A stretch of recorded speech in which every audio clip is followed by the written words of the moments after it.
Hello, bienvenue au live avec l'équipage de The Famous Project CIC à bord de Export. Aujourd'hui, je vais parler en anglais parce que j'ai la chance de pouvoir répondre aux questions des collaboratrices et collaborateurs de Soprasteria. So today it will be a live for me in English because I'm so happy to be able to answer to the question of a collaborator of Soprasteria. So hello everybody, wherever you are on the planet. I hope you are doing well. Here we are actually sailing in the doldrums, so not much wind for now, but it will come back in a few hours, hopefully. We just passed it, but yesterday it was amazing. It means that now we are in the North Hemisphere again, Atlantic North, going back home. Woohoo! So let's go for the question. There is a lot, so I will try to be efficient. Thank you for all these questions. Amazing. Frederick did ask me, what are your time goals to finish the race? You know, we left knowing that the reference time was exceptional. So the first goal for us was to be on the start line.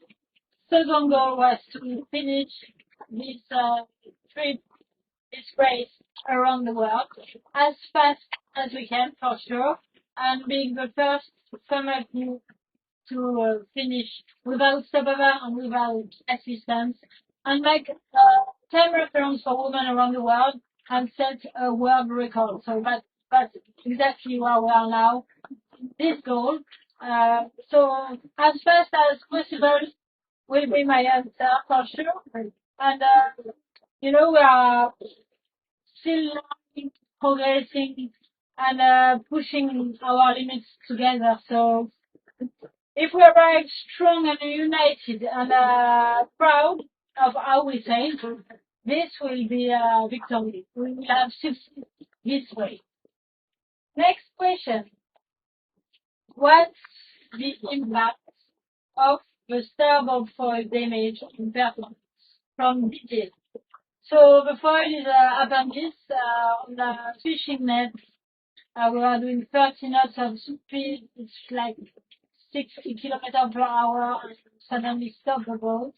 So it damages the foil and keeps sailing after that foil came out. Like you know, shark, it did the foil. So we have a piece of broken foil in the water, which is not good for sure. Going fast, going down, port tack, it takes 15 to 20% the performance. But luckily, for the rest of the trip, we have only 20% of the port tack. It means that we are not going to be so much on this tack, which is luckily a good thing. We will anyway adapt and save smarter and be more precise to be able to have less impact on the performance. So it's funny, but I did write that when I saw your question. It's like when one tool is a weakness, intelligence and teamwork take over. So it's a good exercise for us. Another question from Freddy. What would you like Soprasteria employees to take away from your adventure and mindset? So I would like to say that performance is not about perfection. It's about more about adaptation. That's what we live since 50 days now at sea altogether. About trusting the team and making decisions even when it's not perfect. You have to make decisions at sea. And stay engaged even when the conditions are tough and are not ideal. This is important. And all above, I would like to say that the most important thing is realizing that collective intelligence leads in real strength for sure, and that's what I will remember from this trip, and I would like to share with you today. Next question. Did you encounter anything special along the way from Naomi? So yes, a lot of things. Like animals, whales, dolphins, uh, this amazing bird, the albatross, endless night with sky, stars, moon, lights, sun, clouds, so many different colors. Um, and some moments where you feel incredibly small, but also incredibly alive, for sure. Um, I think that those moments will stay with us forever. Um, Question from Emma. I like this one. What message would you like would you share with women hesitant to pursue Irish projects? So first, don't wait until you are ready to go for it. Uh, you will never be ready anyway, so just go forward, move, start being in movement, start the action. I would like to say that confidence is not very brighter. Is a result. The confidence is coming from moving and starting something. And I would like to say also it's important to surround yourself with people who are supporting you and work hard, never give up. Sometimes you are moving 1 centimeter per day, sometimes 1 meter per day, and sometimes faster, whatever. If you have your targets and just only look for your targets, there is so many different timelines to make a project, so many different ways that just write your history, your own story is the most important thing. And yeah, go for it. Another question from Laura. How was it to cross Point Nemo? So Point Nemo is in the middle of the Pacific. You don't have any land, 3,000 kilometers around. You're further away from any human than astronauts are from Earth, so you're really alone. It's quite humbling. It's really special because you know that if something happens, nobody can come and rescue you when you are at Nemo. So it's really the place. It's a bit like when you are skiing and you know that there's one place you shouldn't fall because there's a big hole under you, under the snow. It's the same thing. In a Nemo, you really just try to don't break anything and don't damage yourself. That's the most important. So you understand what isolation means when you are there, and also what commitment means too. So the next question formalisé et Gouvendra. How do you experience the night on board? So, you know, we are sailing night and day, non-stop, we never stop. We have this watch system, so you wake up at 3, I do 3 to uh, 11 to 3, D is doing 3 to 7, and you sweat during the watch. You see different people. So yes, night is intense, but you feel more things, feel more about, uh, you really feel more alive, and you really need to trust the data because the data are your eyes in the face. So it's important to have really good data, but also you need to keep an eye on the sky because sometimes you will see a cloud coming and you cannot see anymore the stars. That's how you see the cloud. And it means that the wind will come, so you have to be ready for wind shift or more wind. So yeah, it's absolutely breathtaking and it's amazing. The night, I love it. What will you miss most when this adventure is over? Geraldine. So for sure, the simplicity, because on a boat is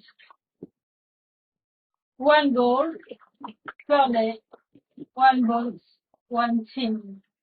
and life is reduced to the essentials.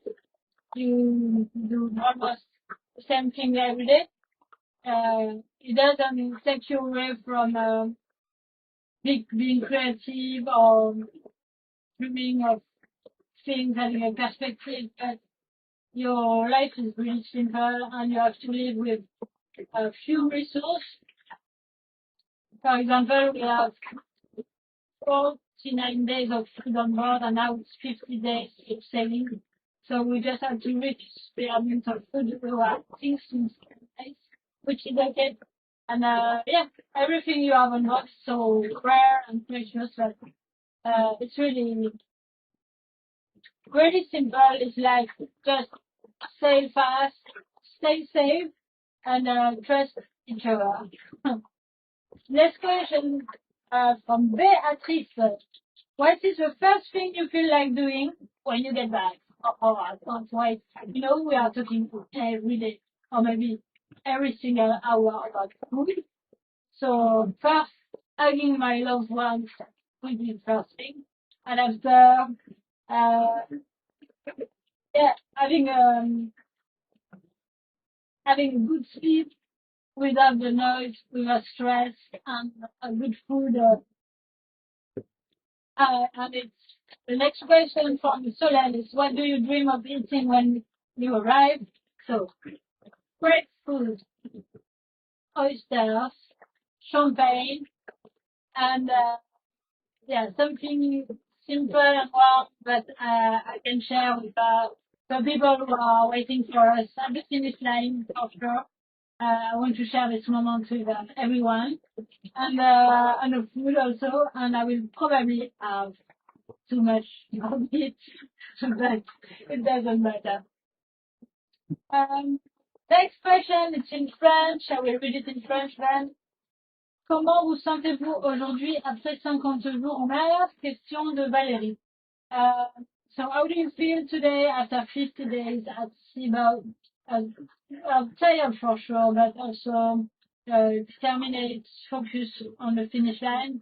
It's still 3,000 miles to go. It's the size of a transatlantic race, like the Route du Rhum, more or less. So yeah, we have to celebrate every day small victories, but no excess. Like we know that we have to keep our energy until the end and stay smart until the end and be smart with each other because you can lose your patience when you get closer to the finish.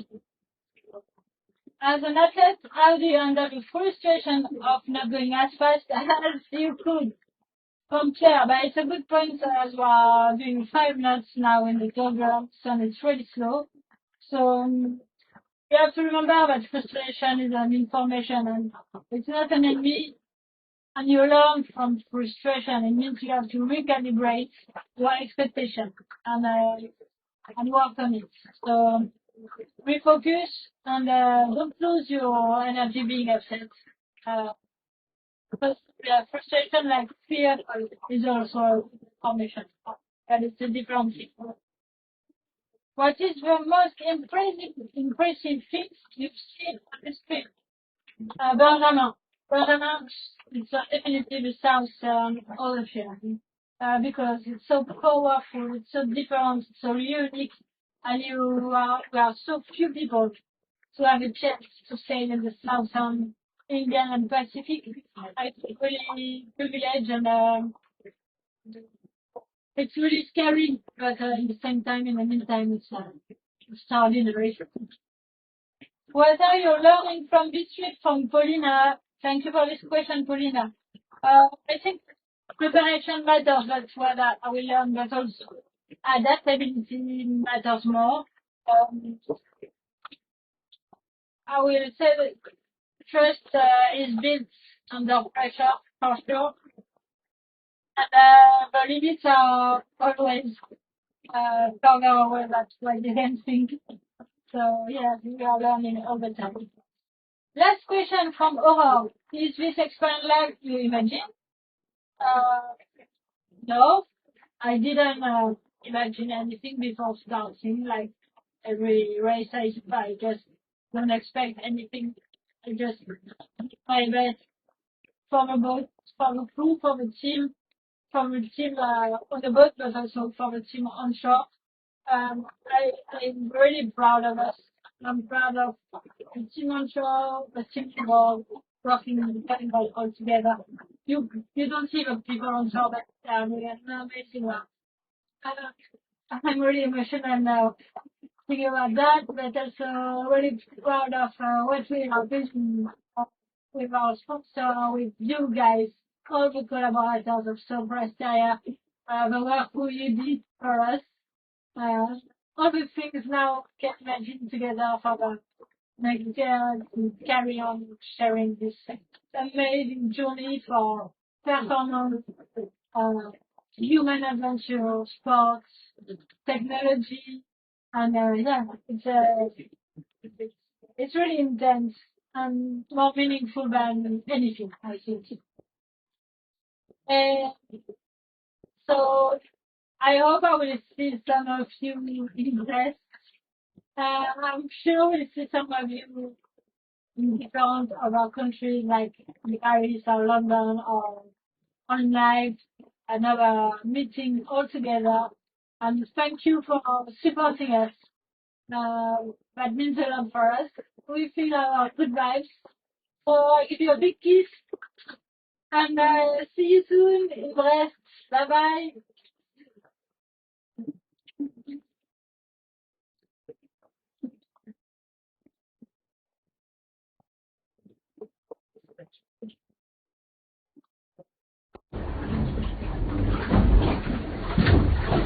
Was too long.